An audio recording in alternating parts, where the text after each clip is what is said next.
Haleluya. Puji Tuhan. Bapak Ibu Saudara yang dikasihi oleh Tuhan.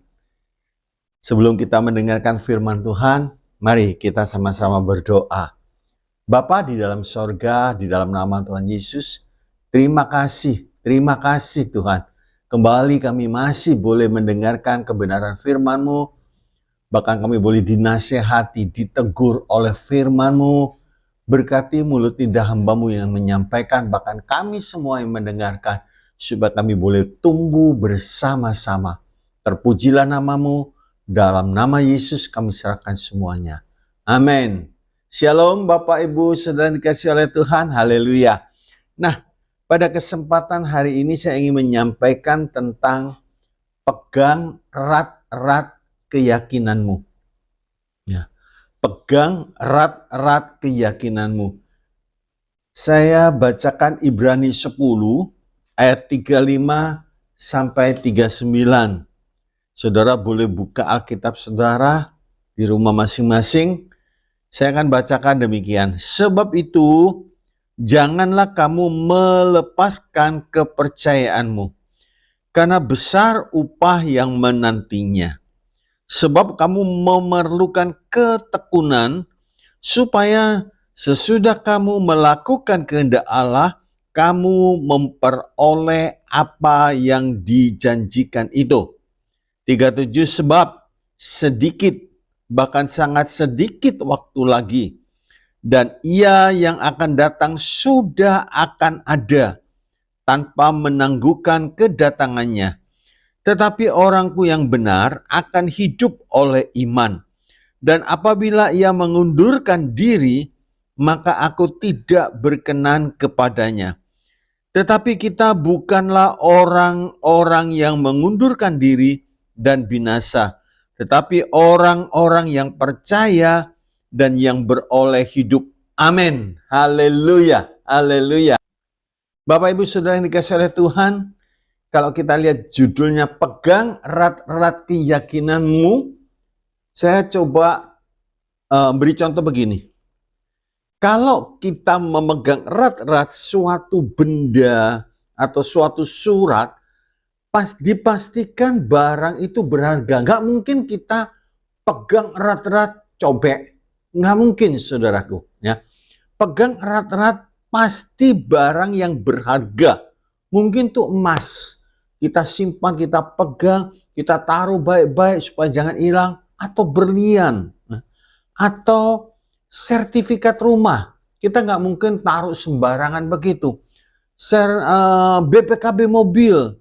Ya, yang memiliki harga jual yang bagus. Begitu juga firman Tuhan menasihati kita, pegang erat-erat keyakinanmu. Nah, jangan seperti Esau yang begitu menghina hak kesulungan. Rasanya terserahlah, Yakub, kamu ambil untuk apa? Toh sebentar lagi aku mati. Coba kita lihat apa akibatnya. Ibrani 12 ayat 16 sampai 17. Janganlah ada orang yang menjadi cabul atau yang mempunyai nafsu yang rendah seperti Esau, yang menjual hak kesulungannya untuk sepiring makanan. Sebab kamu tahu bahwa kemudian ketika ia hendak menerima berkat itu, ia ditolak. Sebab ia tidak beroleh kesempatan untuk memperbaiki kesalahannya, sekalipun ia mencarinya dengan mencucurkan air mata. Ya. Habis kesempatan Esau. Dia pikir gampang.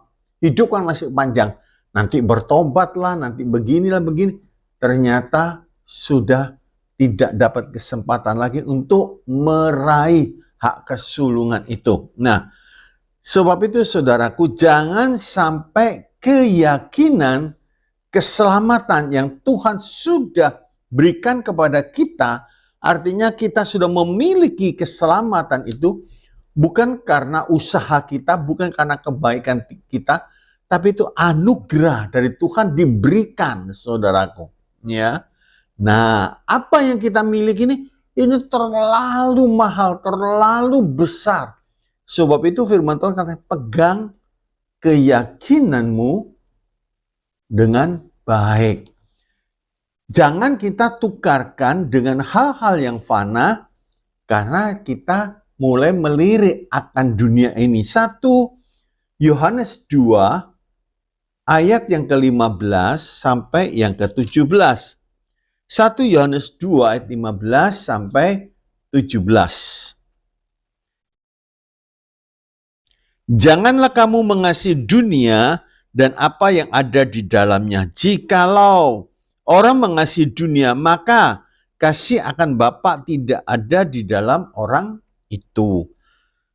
16, sebab semua yang ada di dalam dunia, yaitu keinginan daging dan keinginan mata, serta keangkuhan hidup, bukanlah berasal dari Bapa, melainkan dari dunia. 17, dan dunia ini sedang lenyap dengan keinginannya, tetapi orang yang melakukan kehendak Allah tetap hidup selamanya. Nah, jangan sampai kita tergiur menukarkan hal yang mahal, yang begitu luar biasa kekal, hanya untuk sepiring kacang merah, hanya untuk menikmati kesenangan dunia ini. Dikatakan di ayat 17, dunia ini sedang lenyap dengan keinginannya, tetapi orang yang melakukan kehendak Allah tetap hidup selamanya. Nah, saya akan coba masuk satu-satu. Ibrani 10 ayat 35. Pegang erat-erat keyakinanmu. Ya. Tadi Ibrani 10:35, pegang erat-erat keyakinanmu. Terus saya lanjutkan, sebab itu janganlah kamu membuang keyakinanmu yang mendatangkan pahala yang besar. Jangan buang, jangan tukar. Keyakinan yang kita miliki itu mendatangkan pahala yang besar. Sebab itu jangan sampai mau melepaskan iman dengan tawaran apapun juga. Ya, Tuhan berkata begini, apa sih untungnya kamu mendapatkan seluruh isi dunia, seluruh saudaramu, tetapi jiwamu binasa? Nggak ada untungnya. Mati sudah nggak bisa dinikmati. Tapi kalau kita mendapat keselamatan, waktu mati tebus kubur, kita masuk dalam kerajaan surga. Saudara ingat Lazarus? Dia ada di pangku Bapak Abraham. Dia miskin, tapi dia punya keyakinan. Imannya teguh. Haleluya. Sebab itu saudaraku, jangan sampai melepaskan iman dengan tawaran apapun juga. Tawaran apapun juga jangan. Ya, jangan saudaraku. Sebab apa? Bahkan firman Tuhan mengatakan, sekalipun kita harus kehilangan nyawa, ya, lebih baik daripada kehilangan hidup kekal. Pendirian dan prinsip ini harus ada. Saya lebih baik kehilangan hidup daripada kehilangan hal yang kekal. Ya, hidup kekal, nyawa hilang, jangan sampai hidup kekal hilang. Ya, jangan sampai hidup kekal hilang. Ini menjadi satu prinsip yang harus ada, meskipun saudaraku pada prakteknya hal ini tidak mudah. Saya coba beri satu contoh begini. Seorang kerja di sebuah perusahaan atau di sebuah apalah pokoknya tuh gajinya besar. Ya. Wah, menjamin kehidupan keluarganya. Tetapi dia harus bekerja seminggu 7 hari. Jadi tidak ada hari libur termasuk ibadah. Ibadah nggak ada, pelayanan nggak ada, saudaraku. Nah, gajinya cukup besar. Tapi kesempatan untuk hal-hal yang kekal nggak ada. Nah, pertanyaannya begini. Berani nggak kita kehilangan pekerjaan daripada kehilangan hal-hal yang kekal, hidup yang kekal? Sebab itu saya katakan pada dasar, pada prakteknya itu tidak mudah. Tetapi kalau kita mau, Tuhan akan memberikan kita kekuatan. Ya. Sebab apa, saudaraku? Tuhan berkata, waktu kita tidur, Tuhan sudah mengatur berkat itu buat kita. Jadi berkat itu dari Tuhan. Ya. Memang kita kerja harus rajin. Tapi kalau karena faktor pekerjaan itu menyita waktu kita untuk ibadah, lebih baik kita tinggalkan.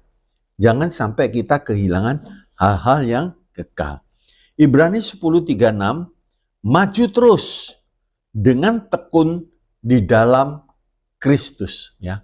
Ibrani 10:36, maju terus dengan tekun di dalam Kristus. Dikatakan, sebab kamu memerlukan ketekunan. Ya. Dalam dunia, hal-hal yang besar, saudaraku, biasanya dicapai dengan ketekunan. Dan itu hal yang wajar. Seorang bisa mencapai pendidikan yang tinggi, memiliki gelar, itu dia harus tekun. Melewati taman kanak-kanak, melewati SD, melewati SMP, SMU, dan kuliah. Akhirnya setelah selesai, dia dapat gelar. Itu memerlukan ketekunan. Tanpa ketekunan nggak bisa. Apalagi kalau siswa tersebut sering bolos, jangan harap mendapatkan gelar itu. Nggak bisa, saudaraku. Ya, ini kalau kita tekun di dalam dunia itu hal yang wajar, sehingga bisa mencapai hal-hal yang besar. Apalagi kerajaan surga, saudaraku, selamat itu gratis atau cuma-cuma. Selamat itu gratis, bukan hasil ketekunan. Coba kita lihat Efesus 2 ayat yang ke-8. Efesus 2 ayat yang ke-8.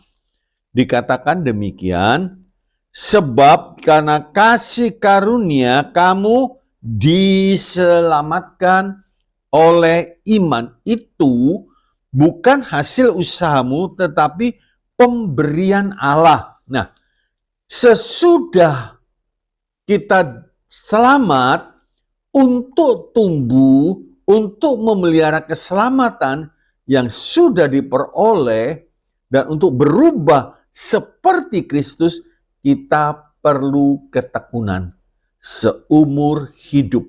Ya. Jadi setelah kita selamat, ya, untuk tumbuh, untuk memelihara keselamatan itu yang sudah kita peroleh, untuk berubah seperti Kristus, itu perlu ketekunan seumur hidup. Artinya begini, hidup senantiasa di jalan yang sempit. Matius 7:13 sampai 14. Matius 7 ayat 13 sampai yang ke-14 dikatakan demikian, masuklah melalui pintu yang sesak itu, karena lebarlah pintu dan luaslah jalan yang menuju kepada kebinasan, dan banyak orang yang masuk melaluinya. Karena sesaklah pintu dan sempitlah jalan yang menuju kepada kehidupan, dan sedikit orang yang mendapatinya. Artinya begini, kita pikul salib, kita berada di jalan sempit, gak cukup sehari, gak cukup sebulan, gak cukup setahun. Setiap hari sampai kapan? Sampai kita dipanggil Tuhan, atau sampai kedatangan Tuhan, kita tetap pelihara kehidupan kita benar di hadapan Tuhan. Terus dikatakan, supaya sesudah kami melakukan kehendak Allah, supaya sesudah kami melakukan kehendak Allah. Nah, setiap orang beriman itu harus melakukan kehendak Allah. Kalau tidak, ia akan disingkirkan dari kerajaan surga. Ya, disingkirkan dari surga. Di dalam Matius 7 ayat 21 sampai 23 dikatakan demikian.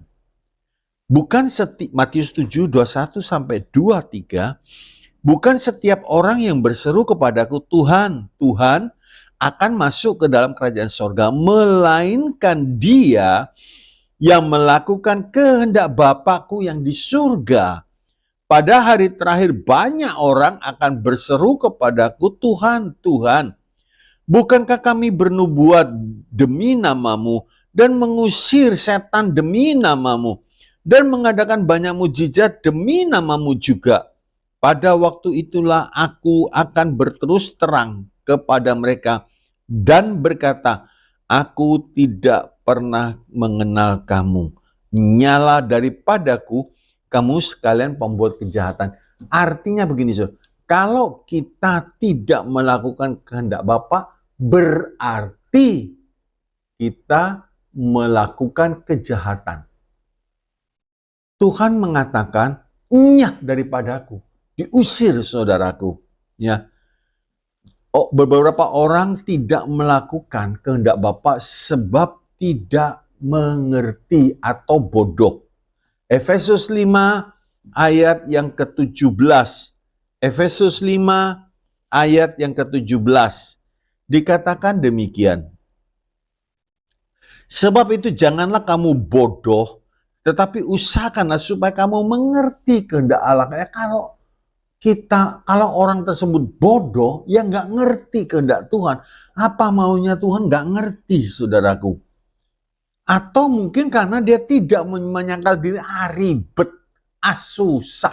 Ikut Tuhan kok harus pikul salib, menyangkal diri setiap hari. Untuk apa, saudaraku? Nah, supaya kita mengerti, saudaraku, perlu banyak belajar kebenaran firman Tuhan. Supaya kita mengerti kehendak Allah, ya. Sebab firman Tuhan yang kita baca, kita renungkan, itu yang menuntun kehidupan kita sehingga kita tetap berada di jalan Allah. Saya ambil satu contoh. Waktu Daud mendapat kesempatan untuk membunuh Saul, saudara, apa kehendak Allah?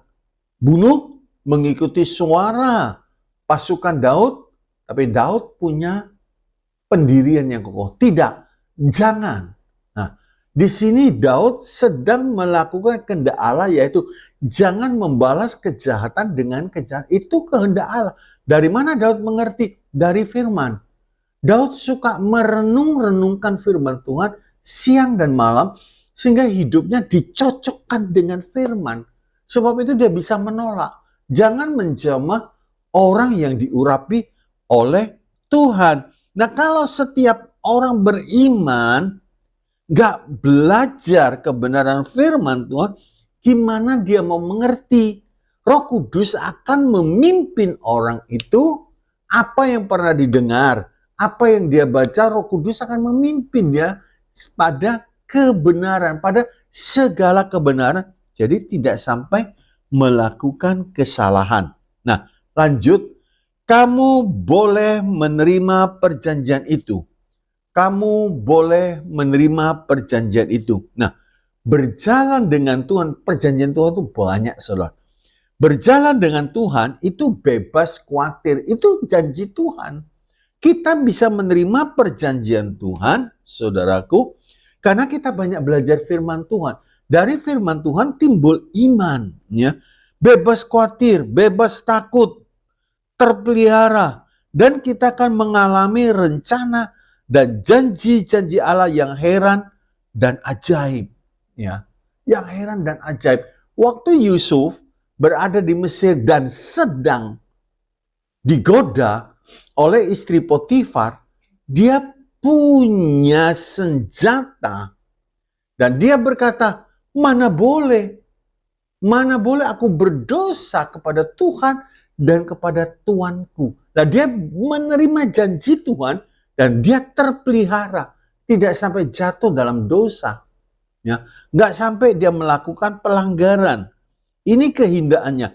Boleh menerima perjanjian itu, ya, di saat kita banyak belajar kebenaran firman Tuhan. Ya. Sebenarnya, saudaraku, percaya saja kepada Tuhan, percaya saja kepada firman-Nya. Hidup ini hidup ini saudaraku, percaya kepada Tuhan, lakukanlah kehendak Tuhan. Nah, kebenaran ini sederhana kelihatannya, sederhana, tetapi hasilnya luar biasa untung bagi yang percaya. Jadi percaya, lakukan kehendak Tuhan, hasilnya luar biasa. Saudara perhatikan, cari dahulu kerajaan Allah serta kebenarannya. Kita percaya, kita ibadah, kita doa dulu, cari dahulu sampai mendapatkan kebenaran itu dan janji Tuhan, maka sekaliannya akan ditambahkan. Sebenarnya sederhana, tinggal kita mau taat, kita mau melakukan kebenaran ini, dan hasilnya, untungnya bagi orang yang percaya. Haleluya. Sekarang kita melihat Ibrani 10 ayat yang ke-37. Tuhan akan segera datang, dipercepat. Nah, Tuhan akan segera datang, dipercepat. Karena hanya seketika saja lamanya. Hidup manusia itu hanya seketika saja. Coba kita lihat Yakobus 4 ayat yang ke-14, ya. Yakobus 4:14. Sedang kamu tidak tahu apa yang akan terjadi besok. Apakah arti hidupmu? Hidupmu itu sama seperti uap yang sebentar saja kelihatan lalu lenyap. Kalau saudara nyeduh kopi, wah pasti airnya panas kan, nggak mungkin kopi terus diberi air dingin, nggak enak, nggak ada rasa apa. Kopi terus dituang air panas, kelihatan uapnya. Tunggu, sebentar lagi sudah nggak beruap. Nah itulah hidup manusia, sangat singkat, sangat pendek sekali. Dan Tuhan mengingatkan, Tuhan akan segera datang. Artinya jangan bermain-main dengan hidup ini. Jangan santai, jangan masa bodoh dengan waktu yang singkat ini. Mungkin orang berkata, ayah, itu kan sudah dari dulu dikatakan Tuhan mau datang, Tuhan mau datang. Buktinya sampai abad ke-21 belum datang. Coba kita lihat di dalam 1 Petrus. 2 Petrus 3, kita lihat saudaraku. 2 Petrus 3, ayat yang ketiga, 4 dan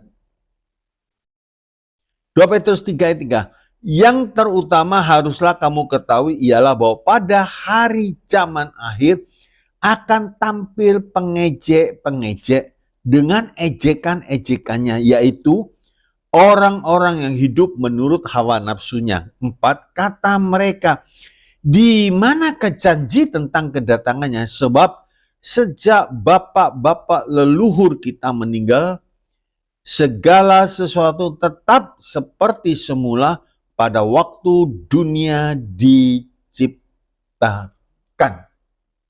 Nah, orang seperti ini berkata, ayah, sudahlah. Dari dulu Yesus mau datang, didengungkan.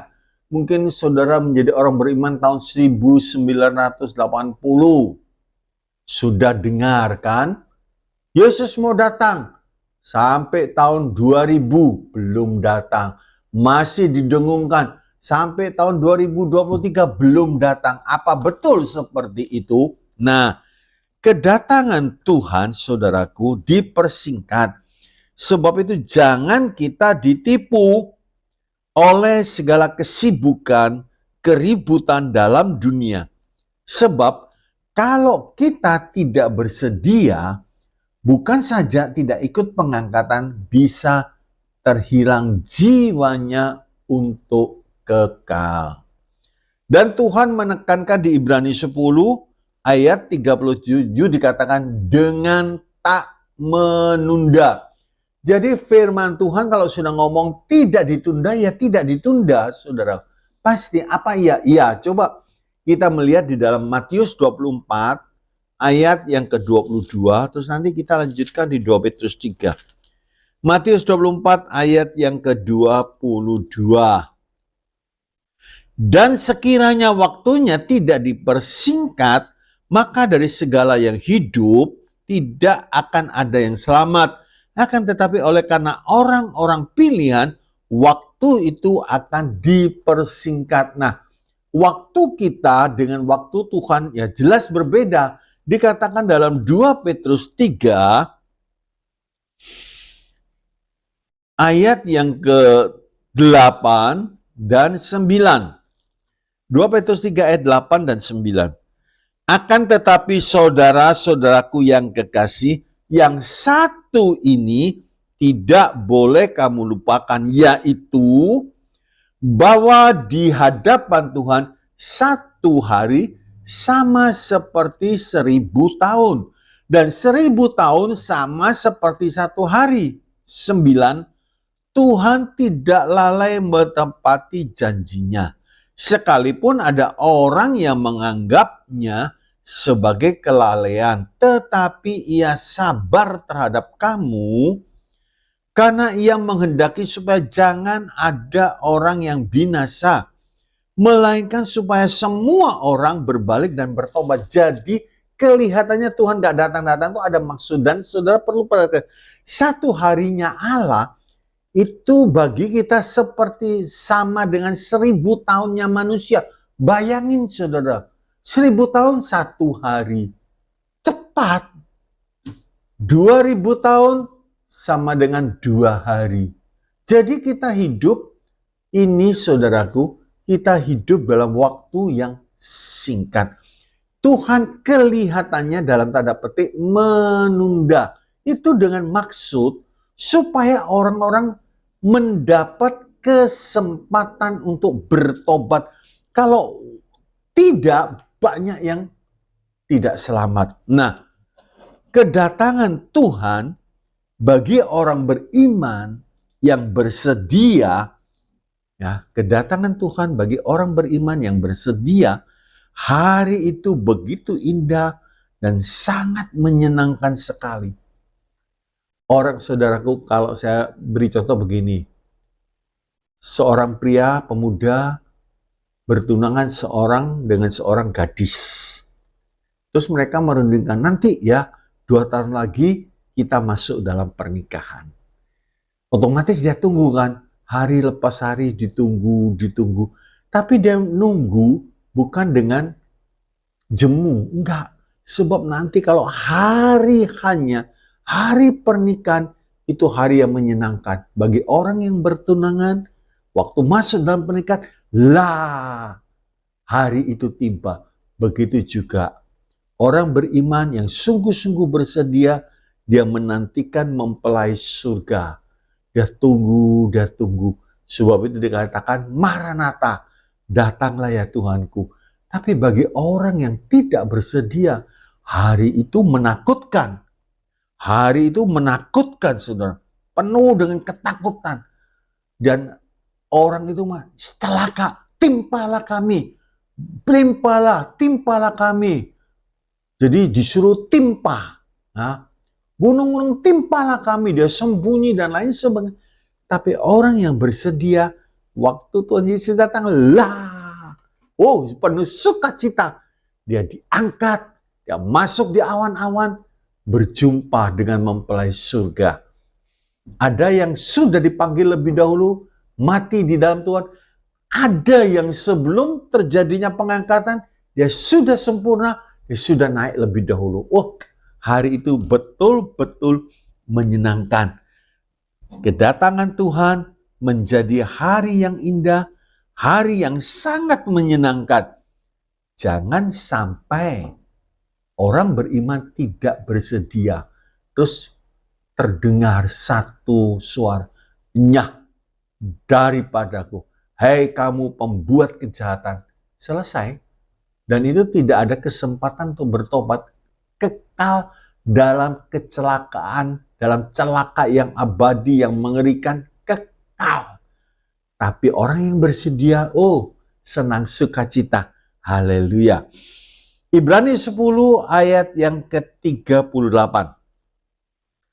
Orang benar akan hidup oleh iman. Ya. Orang benar akan hidup oleh iman. Jadi kalau orang beriman hidupnya benar, itu hidup dari iman kepada iman. Jadi firman Tuhan yang dia baca, yang dia selidiki, menimbulkan iman, dan dia dari iman kepada iman. Tapi kalau orang itu hidup dalam dosa, kekristenan menjemukan, membosankan. Saya ambil contoh begini. Carang yang tinggal lekat pada pokok segar. Carang yang tinggal lekat pada pokok segar. Tapi carang itu putus. Maka dia mengalami kekeringan. Ya, kering. Akhirnya mati. Berapa banyak orang Kristen keadaan rohaninya kering, bosan. Sampai pada akhirnya secara rohani mati. Nggak ada lagi kehidupan, nggak ada lagi sukacita, nggak ada lagi kepuasan di dalam Tuhan. Hidup penuh kekosongan, hidup penuh kegelisahan, hidup penuh kekacauan, ketakutan, kebimbangan, dan lain sebagainya. Tapi orang Kristen, orang beriman yang sungguh-sungguh di dalam Tuhan, itu seperti carang lekat pada pokok anggur yang benar, hasilnya segar, daunnya hijau, bahkan berbuah. Haleluya. Haleluya. Bapak, Ibu, Saudara yang dikasihi oleh Tuhan, di dalam Ibrani 10 ayat 38, orang benar akan hidup oleh iman. Ini penting. Apalagi kita sekarang ini berada dalam satu zaman yang serba sulit, serba menakutkan, ya. Di mana-mana terjadi pembegalan, pembunuhan yang sadis. Saya waktu mendengar satu berita, orang dimutilasi. Aduh, nggak bisa membayangkan. Dipotong, dipotong. Bahkan yang lebih sadis lagi, dimakan. Ini zaman, betul-betul zaman yang sulit, ya, zaman yang sulit. Kalau kita tidak lekat pada pokok, kita carang yang kering, mati. Ya, orang Kristen harus hidup benar sehingga punya iman. Dan saudaraku, bedanya orang Kristen yang punya iman dan orang Kristen yang tidak punya iman, bedanya besar. Bedanya kelihatan dari perkataannya, dari sikapnya, dari tindakannya. Beda, saudara. Yang satu mengalami kesulitan, tapi dia tenang. Seperti Paulus dan Silas. Waktu mengalami kesulitan, nyanyi, bersukacita, bergembira.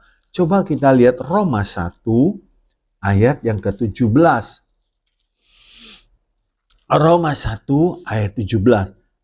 Sebab di dalamnya nyata kebenaran Allah yang bertolak dari iman dan memimpin kepada iman, seperti ada tertulis, orang benar akan hidup oleh iman.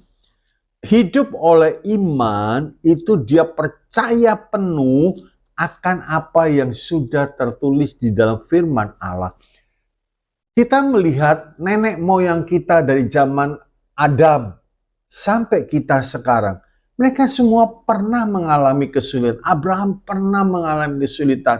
Ishak pun pernah mengalami kesulitan. Nah, kenapa dia bisa bertahan? Karena iman. Sebab itu Abraham dikatakan bapa orang percaya. Haleluya. Haleluya. Sebab itu saudaraku, gak rugi. Hiduplah benar supaya kita selalu segar. Hati kita gembira. Wajah kita berseri. Bukan karena kosmetik, tapi dari dalam hati memancar keluar. Hati yang gembira. Itulah saudaraku.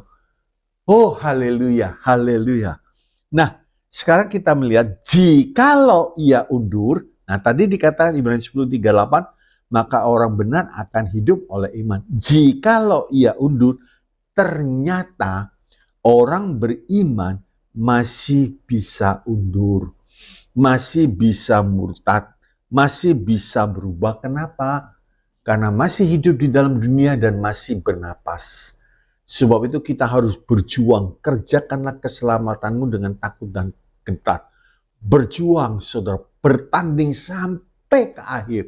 Setelah mati, nah itu tidak berubah. Kekal dalam kesukaan atau kekal dalam siksaan. Jadi selama orang itu hidup, masih bisa berubah menjadi baik atau jelek. Sudah mati tidak bisa berubah lagi. Sebab itu hidup di dunia adalah kesempatan emas untuk bisa berubah menjadi baik seperti Kristus dan jangan sampai undur. Itu celaka. Lebih-lebih orang yang sudah kenal Tuhan, keadaannya lebih jelek, lebih parah, saudara. Jadi begini, saudara. Kalau orang itu masih hidup, ternyata dia jahat bukan main. Mungkin suami atau istri, jahatnya bukan main. Jangan kecewa. Kalau dia masih mendapat kesempatan hidup, Tuhan masih bisa merubah dia menjadi baik. Jangan sampai kesempatan itu habis. Sebab itu didoakan. Suami yang jahat didoakan. Istri yang jahat didoakan. Anak yang kurang ajar didoakan. Sebab Tuhan mengharapkan tadi 2 Petrus 3 ayat 9. Tuhan tidak suka satu orang pun binasa. Nah, di dalam Ibrani 10 ayat 38. Orang benar akan hidup oleh iman. Jikalau ia undur, nah ini kita harus waspadai, ya. Kita harus waspadai. Kalau orang yang sudah kenal Tuhan, keadaannya lebih jelek. Saudaraku, kalau mundur itu lebih parah lagi. Ibrani 6, kita melihat Ibrani 6, ayat yang ke-6 sampai yang ke-8. Ibrani 6 ayat 6 sampai yang ke-8. Namun yang murtad lagi tidak mungkin dibaharui sekali lagi sedemikian hingga mereka bertobat, sebab mereka menyalibkan lagi anak Allah bagi diri mereka dan menghinanya di muka umum. 7. Sebab tanah yang menghisap air hujan yang sering turun ke atasnya dan yang menghasilkan tumbuh-tumbuhan yang berguna bagi mereka yang mengerjakannya menerima berkat dari Allah. 8. Tetapi jikalau tanah itu menghasilkan semak duri dan rumput duri, tidaklah ia berguna dan sudah dekat pada kutuk yang berakhir dengan pembakaran. Jangan, saudaraku, kita bersyukur, kita kenal Tuhan, kita percaya Tuhan, kita memiliki keselamatan dari Tuhan. Jangan undur. Jangan seperti Esau, pegang keyakinan kita kuat-kuat. Jangan kita tukar dengan apa? Dengan pekerjaan, kesibukan pekerjaan, dan lain sebagainya. Jangan, saudaraku. Ya. Kita melihat orang beriman yang undur itu berarti dengan pengertian menolak Tuhan dan hukumannya jauh lebih berat. Tadi kita sudah baca Ibrani 6 ayat 6 sampai 8. Jadi orang beriman yang undur itu berarti dengan pengertian menolak Tuhan dan hukumannya jauh lebih berat. Dari pihak Tuhan, nah ini camkan baik-baik, dari pihak Tuhan, Tuhan tidak ingin seorang pun mundur dan binasa. Tapi jangan dibuat mainan, oh Tuhan gak senang kalau kita mundur. Ya sebentar-sebentar lari ke dunia, hidup dalam dosa. Kita gak tahu hari esok, ya. Kita nggak tahu hari esok. Kita bisa pastikan bahwa besok, wah saya masih hidup. Belum tentu. Saya nggak bisa lupa, pagi orang itu menyapa saya, Pak Ayub, dia sapa. Siangnya, saya dengar kabar meninggal. Loh kok aneh? Sehat, kuat, ternyata dia nubruk anjing, terpental, mati. Kita nggak tahu jam ke depan, Apa yang akan terjadi? Nggak tahu. Sebab itu jangan main-main dengan kehidupan, dengan keselamatan ini. Jangan main-main. Waktu anak yang terhilang kembali itu memang masih ditunggu. Itu karena kemurahan Tuhan. Ya. Tapi jangan kita pegang ini. Oh, masih ada, nanti Tuhan tunggu. Kita jangan main-main. Ya. Ibrani 10 ayat 39. Kata-kata iman yang betul. Apa saudaraku? Dikatakan, tetapi kita ini bukannya orang yang undur sehingga binasa, melainkan orang yang beriman sehingga selamat.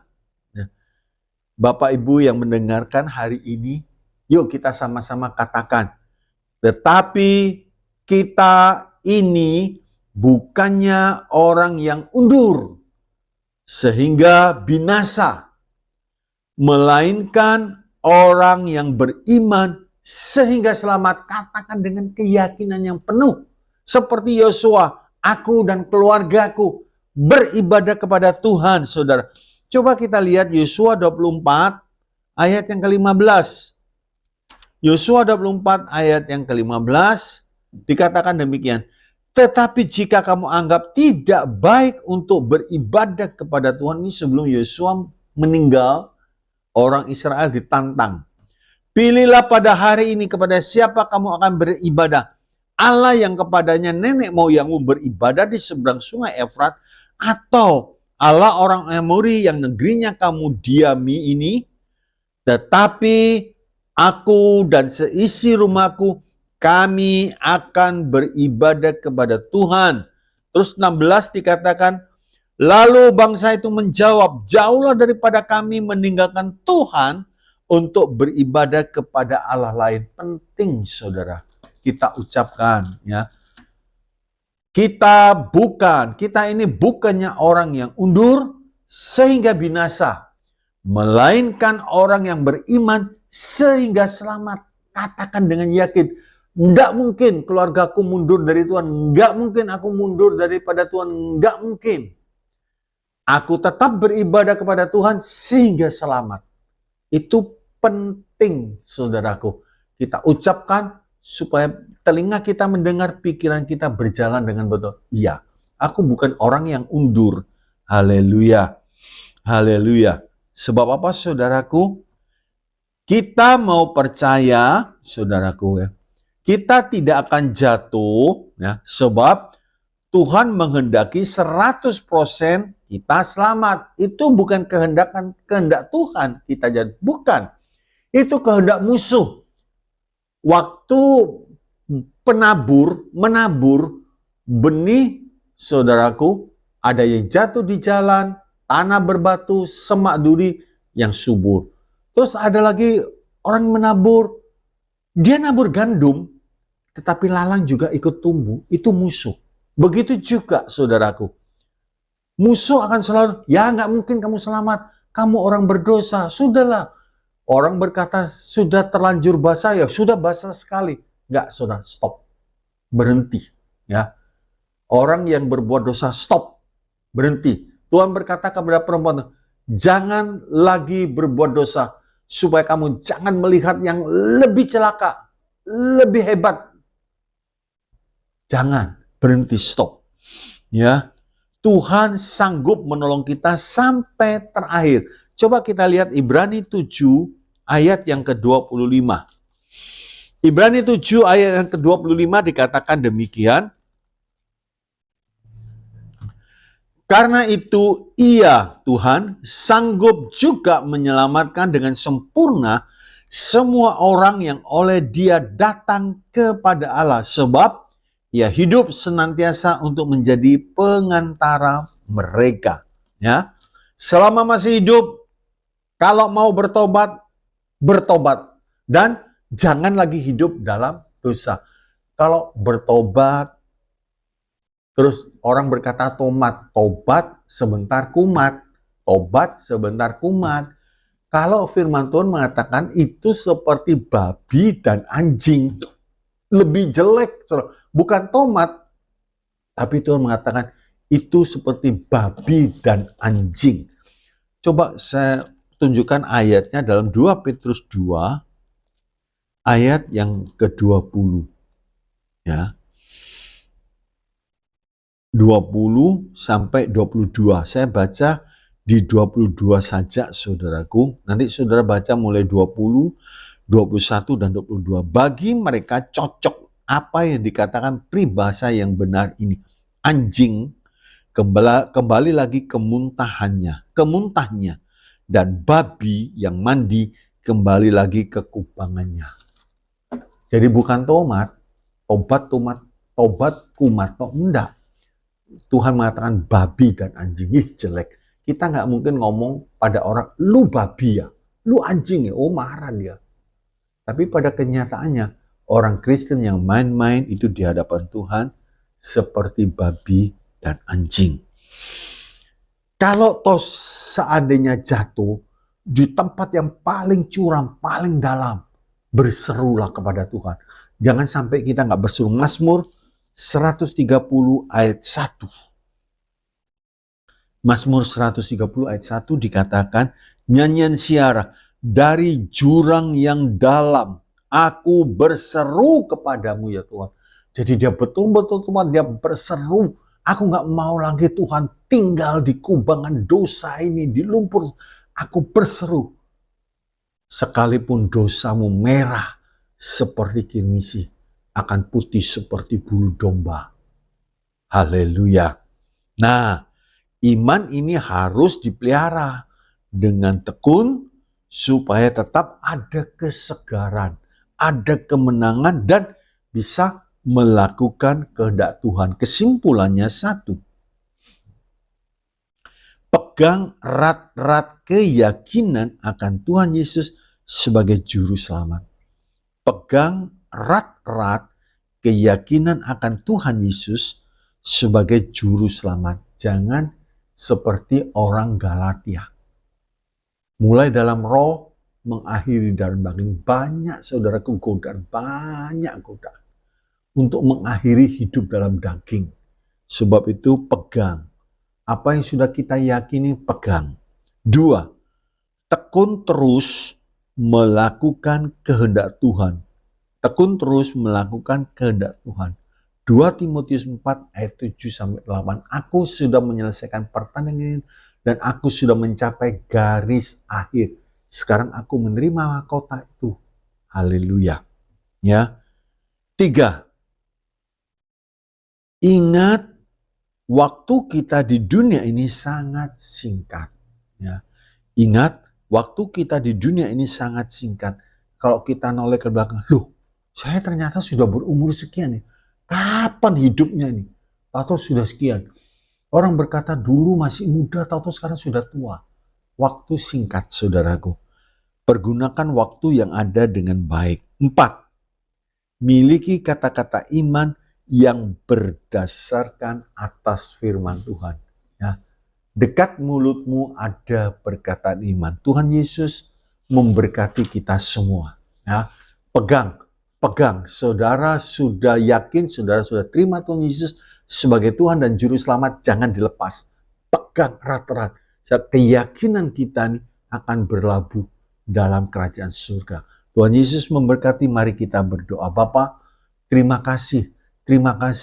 Kalau hari ini kembali kami diingatkan, memang dunia memberikan tawaran. Seperti istri Lot, disuruh keluar malah dia menoleh ke belakang. Karena ada sesuatu yang menarik dari dunia ini. Tetapi kami orang yang selamat. Kami tidak mau mundur. Kami pegang sungguh-sungguh kepercayaan kami.